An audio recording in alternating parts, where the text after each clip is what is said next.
Écoutez, c'est un double soulagement. D'abord, c'est un soulagement pour notre client qui était victime d'une contrainte absolument inadmissible et dénuée de tout fondement, fondée sur une logique qui s'appelle celle tout simplement de l'arbitraire.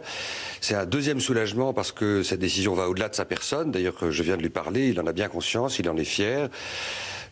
Car cette décision, elle résonne comme un coup d'arrêt, comme une espèce de digue que le juge administratif la dresse face à ce que chacun constate, c'est-à-dire les terribles et toxiques effets des mesures prises au nom de l'état d'urgence, en ce qu'elles sont d'évidence, pas toujours, mais en ce qu'elles peuvent être parfois trop souvent dangereuses et dommageables pour nos principes et nos valeurs, c'est-à-dire le socle de notre état de droit et de notre démocratie.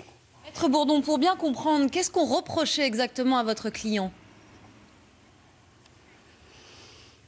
Alors, ce qu'on lui reprochait, c'est 3 griefs qui étaient contenus dans une note blanche. Et vous savez que depuis la mise en œuvre de l'état d'urgence, les notes blanches, elles pleuvent comme des petits pains dans les dossiers administratifs. Ce sont des notes anonymes où les services présentent un récit, une histoire. Alors, ils disent pas toujours n'importe quoi, mais trop souvent, ils disent absolument n'importe quoi. Et il fallait vraiment un travail de toutes mes équipes, que je remercie, invraisemblable depuis quelques jours, pour faire tomber les masques de l'arbitraire et de l'inadmissible qu'il y avait dans cette note blanche. Premier grief, il aurait pris des photos pas loin du domicile d'un journaliste de Charlie Hebdo. Alors il n'y avait pas de photos de lui en train de prendre des photos. On a réussi à obtenir du ministère de l'Intérieur, qui s'est bien gardé de le faire spontanément, de produire des photos. On le voit à l'arrêt, faire un signe au policier parce qu'il ne comprend pas lui-même qu'il est pris en photo.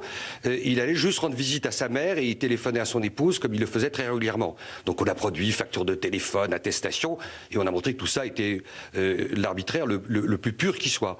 Deuxième grief, il fréquentait une mosquée islamique. Il n'y avait pas le début du commencement d'une preuve du fait qu'il fréquentait une mosquée islamique. Il fréquentait une mosquée tout à fait classique, normale, affiliée à l'islam de France. Donc c'est vraiment un musulman modéré, républicain, humaniste. Il était effaré de cette accusation. Et enfin, il aurait été mêlé à un trafic de voitures volées qui aurait financé l'ACMI, rien de moins que l'ACMI.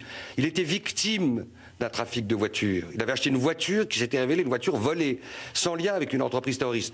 Donc tous les masques sont tombés les uns derrière les autres, et le juge administratif a rappelé à l'ordre l'administration. Tout n'est pas permis dans ce pays au nom de l'état d'urgence. L'état d'urgence, justement, William Bourdon, va très probablement être prolongé. On va y venir dans quelques instants dans le détail.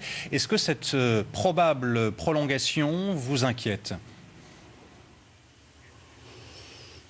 Mais elle m'inquiète comme des millions de Français. Pourquoi cette précipitation ? Y a-t-il une raison pertinente pour prolonger aussi vite l'état d'urgence alors qu'on n'a pas fait la radiographie, le bilan des mesures pourtant assez pâles, pour le moins pas spectaculaires, de l'effectivité des premières mesures prises au titre de l'état d'urgence, dont chacun voit qu'elles ont été très modestes par rapport à ce qui avait pu être annoncé à grands coups de menton.